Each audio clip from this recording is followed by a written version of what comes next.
Deal as far as I'm concerned, so snap it up now whilst it's there as a complete bargain. Brother Matthew is with us.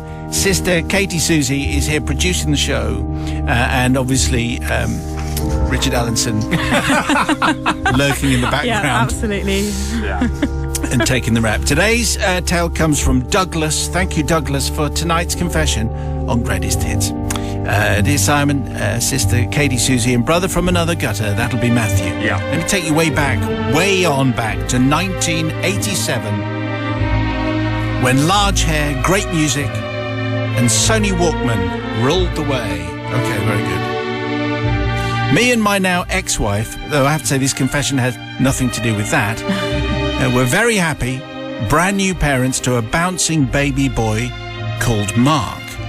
We took him home and were excited to show him off to anyone who came over or stopped us in the street when out pushing the pram. This was a happy time for us. Then Mark decided he was not going to be well anymore. Don't worry, he's fine. But we had to head to our local children's hospital, where the nurses and doctors decided what was wrong with him. For 4 days, the routine would be arrive in hospital at 8 o'clock, take over from my wife, who'd been there all night. She would go off and grab some sleep and come back later in the afternoon, and we would sit together until it was time for me to leave. On the 4th day of this, there was much chatter, excited chatter on the wards, and much excitement. Nurses were giggling, and obviously something was going on. It was revealed that a national radio DJ was to come on a whistle-stop tour of the hospital. But we must keep it a secret, one nurse whispered to me, which, looking back, in the room, it was just said to me and my son, who I'm sure wouldn't say anything, so that seemed to be unnecessary, really. Anyway, the happy day arrived, and I had, at this time, arrived on the ward. At some point, my wife needed to go to the toilet and left. Then, while she was gone, 2 guys and a hospital representative entered the room. They introduced me and asked after my son. 2 minutes later, they'd gone. My wife then came back to the room and we settled down for the rest of the day. We were due to see our son's doctor to discuss what they'd found. Some hours had passed and then my wife said, "Well, it was a lot of fuss about nothing, wasn't it?" "What do you mean?" I replied. "Well, all the nurses were excited waiting for the radio DJ to come and he hasn't bothered to come." "Oh, well, he has. You missed him. Sorry, you were in the toilet." A look of thunder came across my wife. "Well, why didn't you come and get me?" she said. I had no answer that would have counted. "Who was it then?" she inquired, with that blistering look still lingering on her features. "Well," I said, "it was superstar DJ Noel Edmonds, the man from Crinkly Bottom." She was, "No way! What did he say? Did he hold us? And did he ask about Luke? What? I mean, did he ask about Mark?" Or Gladys.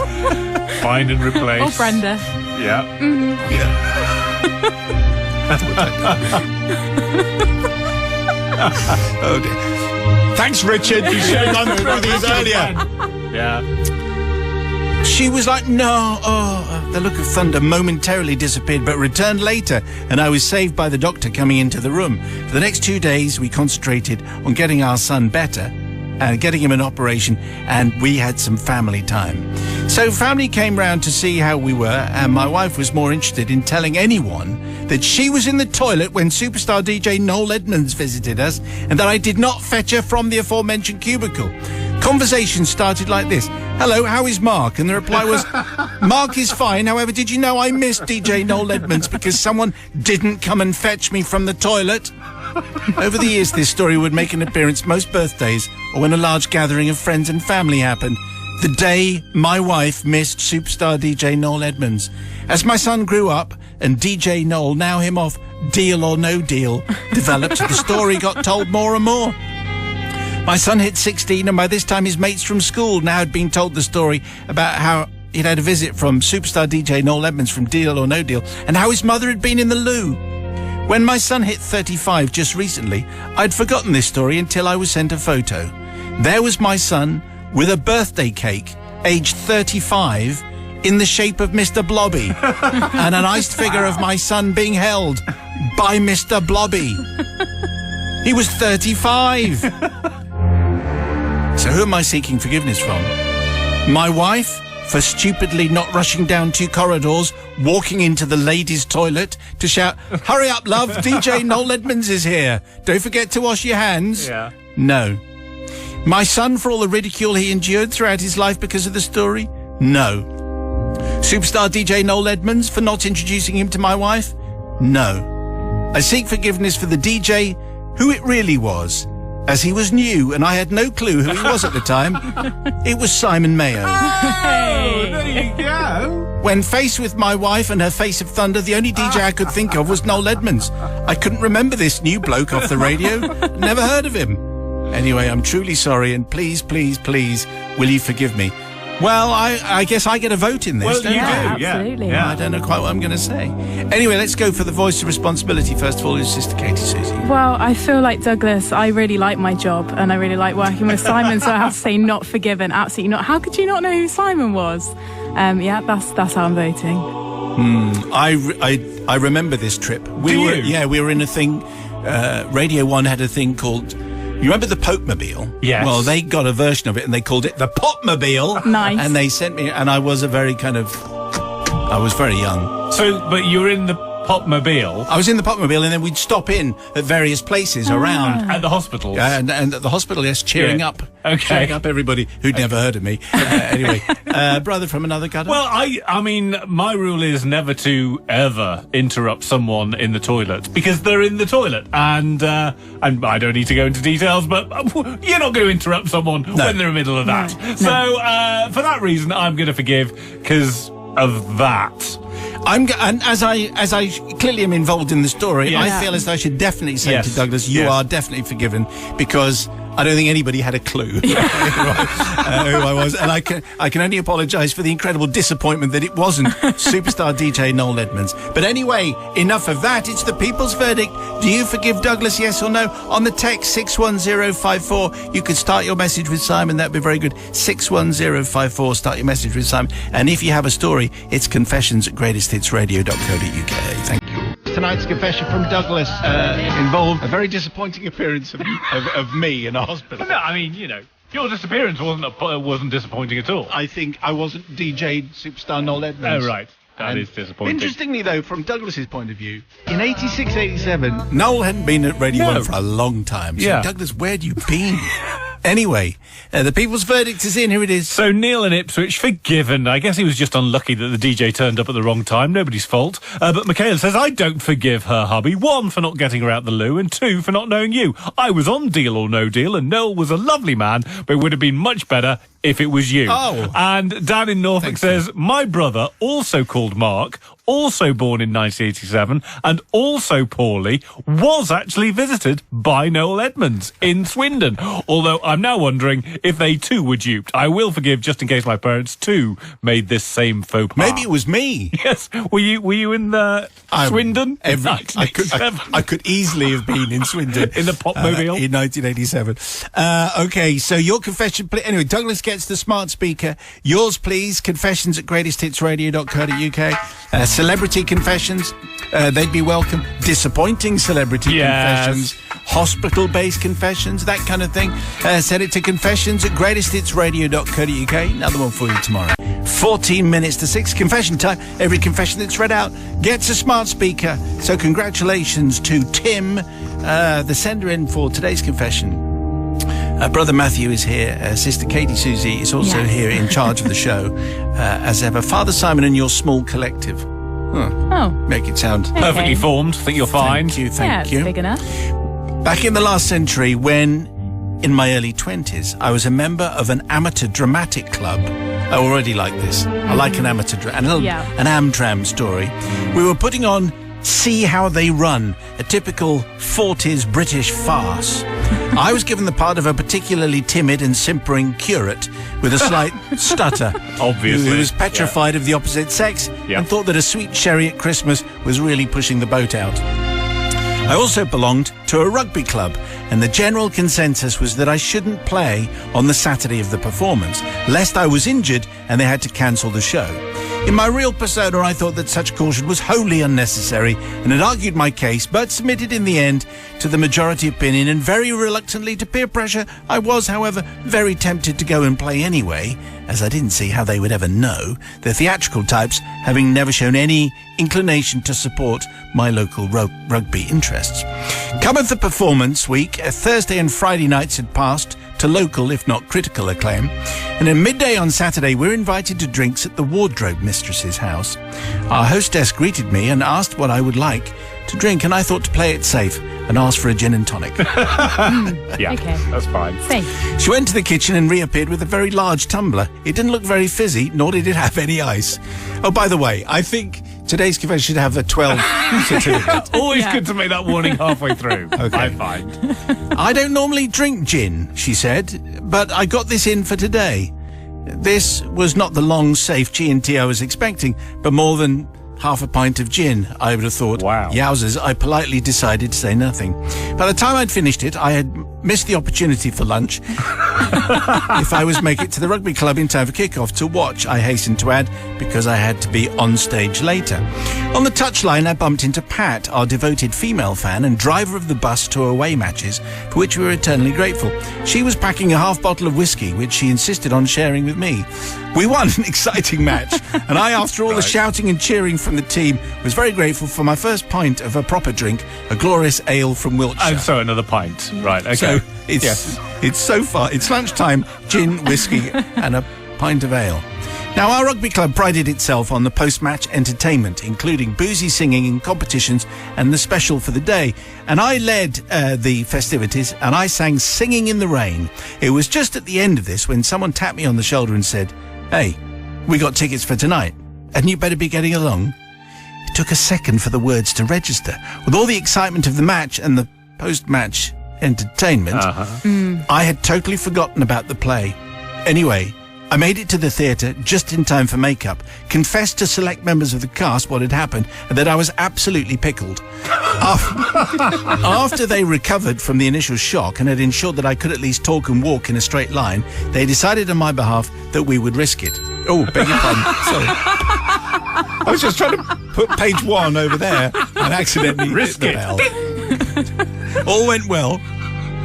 Until, with only 2 of us on stage, I was offered a stage drink and was just delivering the line, being the simpering vicar. "Oh, no, I'm afraid I don't drink alcohol," when a loud and clear voice called from the back of the hall, "What about Singing in the Rain, then?" Oh, no.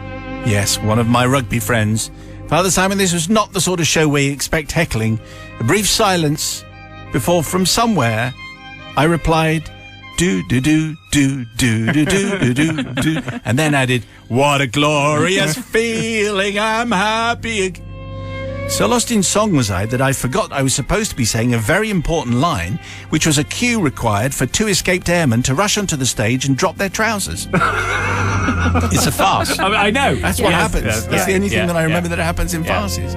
And the play couldn't progress until this happened. Eventually, my fellow actor looked mad enough for me to remember what I was supposed to be saying, and normal service was then resumed, mostly because all I had to do was duck and dodge people running around with their trousers down, hiding in a corner. Father Simon, I need to seek forgiveness from the audience, although they seemed to thoroughly enjoy the performance, including my singing, and from my fellow actors, from my fellow actors, though if they hadn't let me play, it wouldn't have happened, so therefore it's their fault. Also, I need to apologise to all clergy everywhere for perpetuating the unfair stereotype image of a simpering, stammering, effete clergyman. Correct. I also, says Tim, need to ask forgiveness from the wardrobe mistress, but that is the subject of another confession. So, very good. Anyway, there's something about the phrase wardrobe mistress, and I suspected something was going on. Anyway, Sister Katie's who's in charge of the show. Yeah, I think that you absolutely do need to be asking for forgiveness from your fellow actors because you let them down, Tim. And also, how did you forget about the play when that's the reason that you were watching the rugby and not playing? That just doesn't add up for me. I think it was a selfish decision and you're not forgiven. Tumbler Tim. of gin, I suspect, Yes. might be partly to blame there. By the way, don't drink. Everyone drink responsibly. Just don't Please drink. Please. Or don't drink. Or don't drink. Brother from another gunner. So, having been forced to sit through quite a number of Amdram performances, frankly, any kind of heckling or someone just doing something different other than the standard Amdram guff would have gone down very well with me. So I'm going to forgive, and not least because of the appearance of the bell midway through that confession, which is a little bit Amdram ourselves, wasn't it? With the accidental chiming, I think. Yes, I think so. So I'm going to forgive. My chiming was a bit off, I think. Great. Reverend. Nice. Anyway, it's the people's verdict, though. Do you forgive Tim? Yes or no? That is the question, because the people's verdict is important to us. 61054. Start your message with Simon. The people's verdict on tonight's confession, which came from Tim. A story of Amdram and then have another dram, I think is where we were. Yeah. Let's see what the people make of this. Well, Freddie from Thames Ditton says, not forgiven. How can you follow a tumbler of gin with half a bottle of whiskey? I've heard of don't mix the grape with the grain, but this is something else. Sally, forgiven. I'm sure the bonus rendition of Singing in the Rain brightened up proceedings. And finally, JC says, forgiven. We did this show in sixth form. There's a line from a bishop to the curate where he says, I thought you were called to the church, but you're obviously been called to the bar. In our production, bar and church were swapped, providing much hilarity. Total hilarity. And we're after other confessions, maybe from the world of Amdram. We'd like to hear from you. Send it in, please, to confessions@greatesthitsradio.co.uk. Confession for us, we would love to see it. And if we use your confession, of course, you get one of our very fine smart speakers. And another one is going out now, and it's going to Janice in Worthing. By the way, in our confessional collective today, we welcome, making his debut performance, producer Aaron Katie Susie. What we do is just add on an extra name. But Aaron, would you say you're an actually forgiving person or not? Yeah, usually. All right. Well, you're the voice of moral responsibility because the brother from another gutter sort of forgives everybody.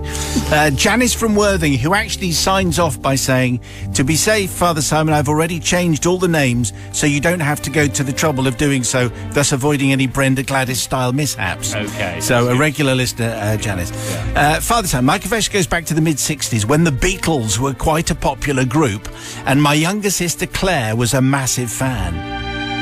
Our household consisted of Mum and Dad, myself and Claire, and our brother Pete, who was 5 years older than me. As you can imagine, he was less than delighted to have two annoying little sisters and spent as little time in our company as possible. Claire was very intimidated by him, and the two rarely spoke. Plus, he wore corduroy trousers, which is, of course, unforgivable. Okay. I suspect your reaction to this confession will largely be dictated to by whether you have brothers and sisters and where you are in the pecking order. In common with many other families at the time, Father Simon, we didn't have a lot of spare cash. So 45 RPM singles were only bought for Christmas and birthdays and were much played and treasured.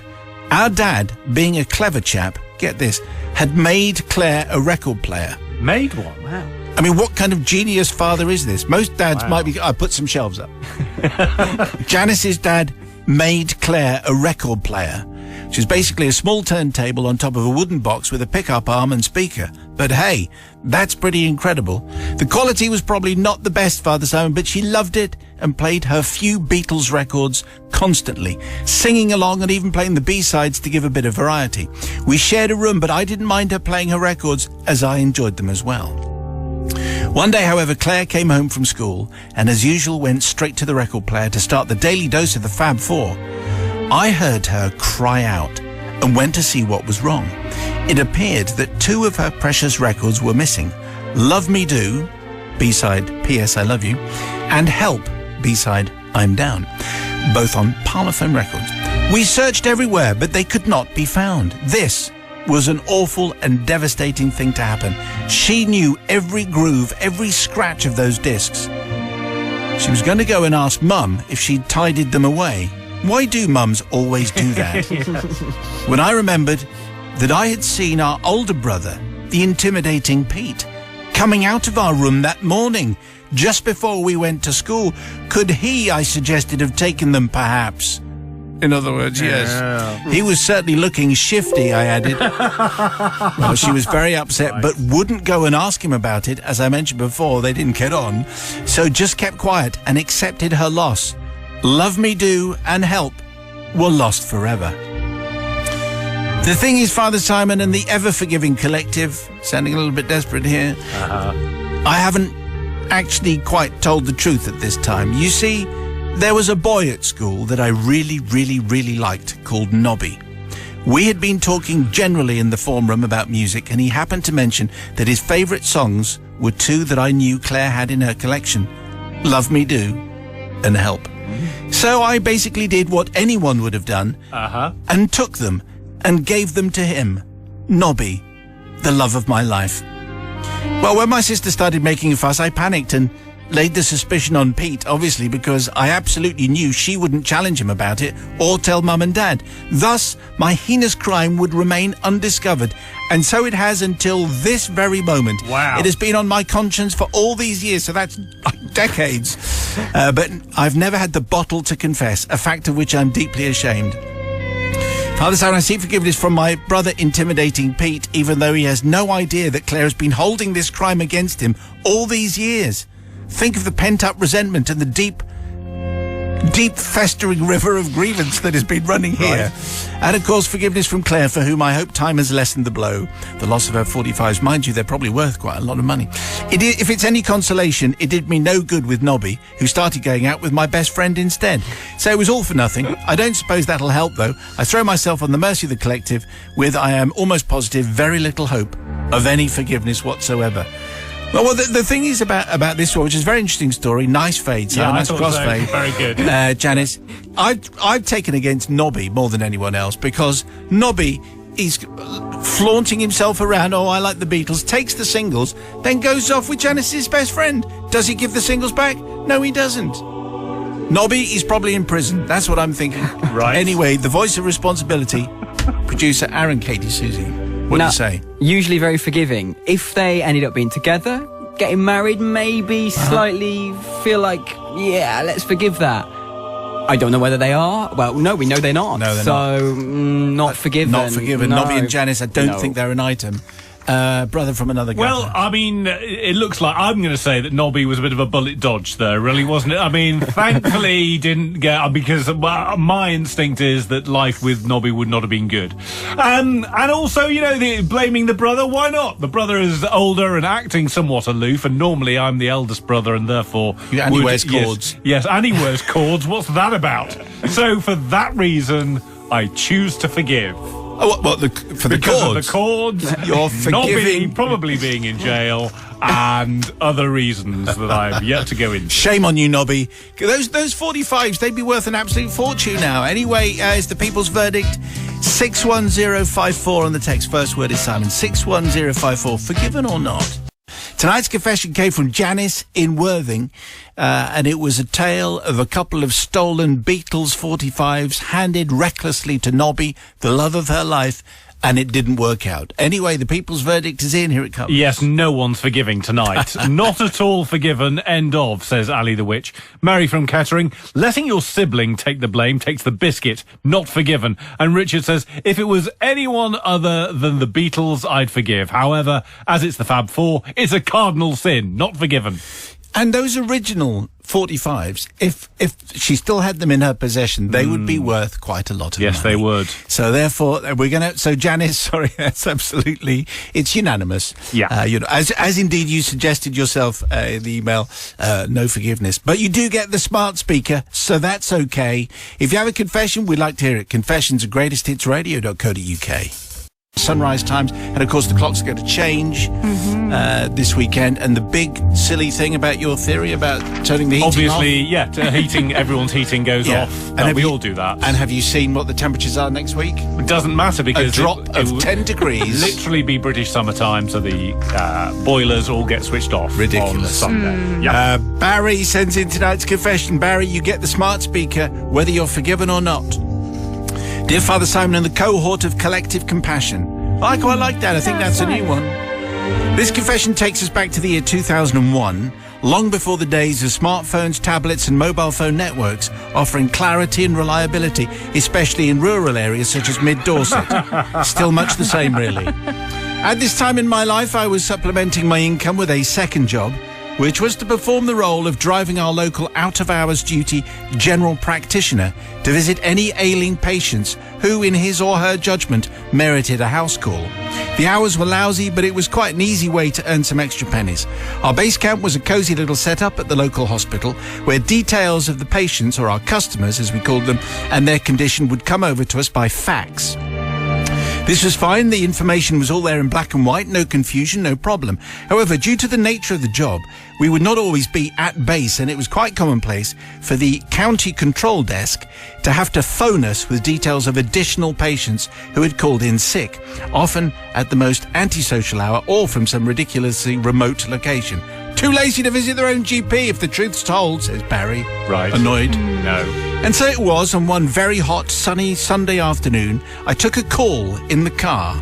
On this particular shift, the duty doctor just happened to be my very own GP at the time. Let's call him Dr. Dare, which was about a 1 in 75 chance, as the service was run as a cooperative between all the local surgeries.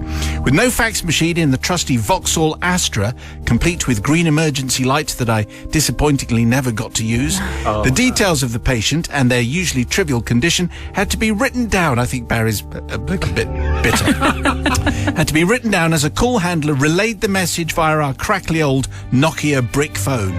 I took down the details and waited for the doc to reappear. A few minutes later, Dr. Dare returned to the car and I presented him with the new call.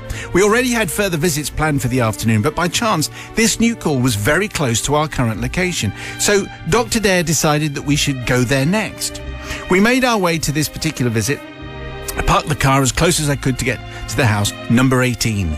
There it was, the front door, just a short walk away. Dr. Dare strode promptly to the door, not wishing to stand on ceremony, knocked a couple of times, made his own way in. He obviously felt this was doing the patient a favour, as we knew that this customer was elderly and would appreciate not having to get up simply to answer the door. Now, what followed was obviously not a big shock to the GP. After all, he would have studied all parts of the human anatomy at university and seen it all in his years of general practice. However, it obviously was a big shock to the gentleman who at that time was on the toilet and the door open. Instinctively, he jumped off the throne wearing nothing more than a string vest with his Y-fronts around his ankles, wondering who this intruder was, knowing absolutely nothing about a pending visit from the doctor. It turned out he'd been reading the TV Times and he now flourished it with anger. I could hear the commotion. It went something like this. Who the bloomin' egg do you think you are? Get out of my house. I'm the doctor. Do you want to pull up your pants, maybe? How dare you tell me what to do? You're a thief.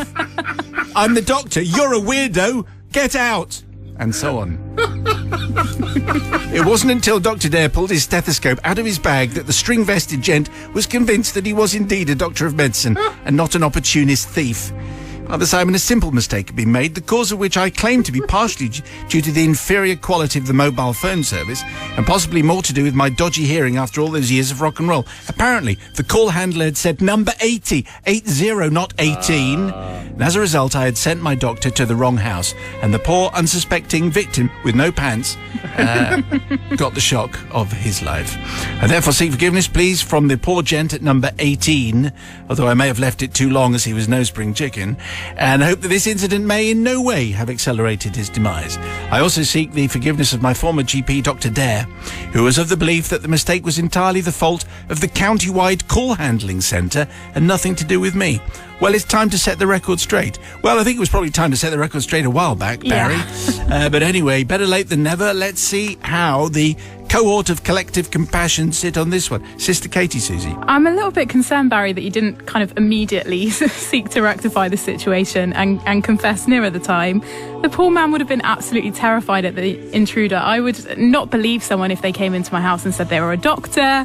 And also, you could have just double-checked the number and said, oh, sorry, was that 18 or 80? So, Barry, you're not forgiven. Also, you blame the call handling centre. Yeah, absolutely. Anyway, brother from another gutter. I would contend that blaming the call centre is is exactly the right thing. It's the system's wrong. How is man. this working with 18 or 80? Who's going to be able to... Nobody can work that out over a crackly phone line. It's clearly the system's fault and not Barry's. Also, who goes to the toilet with the door open? That's insane. Good question. A little too continental for my taste. Do they do that sur le continent? No, I bet they do. And also, Barry never got to use his green lights, which is a crime. If you're going to have green lights, flashy green lights on your car, better be able to use them. So I forgive. Okay, so right, what we got there?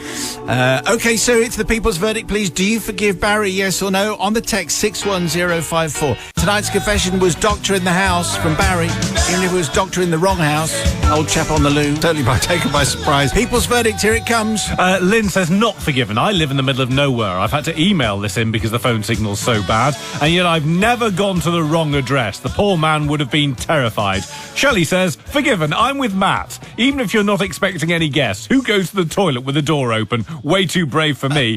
And finally... Way too continental. Indeed. And Gladys says, forgiven. I do that job in another part of the country. It's a lot worse when you let yourself into the wrong house at 3 a.m. and you're stood by their bed. I see. That sounds like a mini confession. Indeed. All right, thank you very much indeed. If you fancy a smart speaker, Barry gets the last one of the week. But we could give you one next week. If you have a confession, we'd love to hear it. Confessions@greatesthitsradio.co.uk.